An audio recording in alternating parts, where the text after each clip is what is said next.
So పేదరికంలో ఉన్నాను అని అన్నారు కదా సార్. సో పేదరికంలో పుట్టడం తప్పు కాదు, పేదవాడిగా మరణించడం తప్పు అని చాలామంది చెప్తూ ఉంటారు.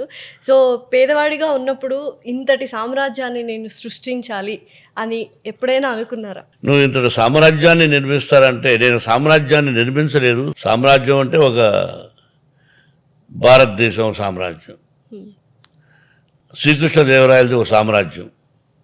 సామ్రాజ్యం అంటే మామూలు విషయం కాదు సార్. నాకు ఇక్కడికి వచ్చినప్పుడు చూసినప్పుడు నేను అలానే నిర్మించవచ్చు, కానీ I won't say it is a సామ్రాజ్యం. ఇది పవిత్రమైన ఆలయం. ఆలయం కంటే కూడా గొప్పదని భావిస్తాను.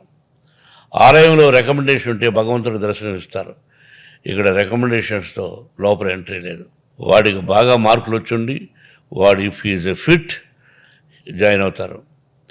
కాబట్టి ఇదొక పవిత్రమైనటువంటి యూనివర్సిటీ, సామ్రాజ్యం కాదు. కాదు. అన్ని కోర్సులు ఉన్నాయి, అంతే.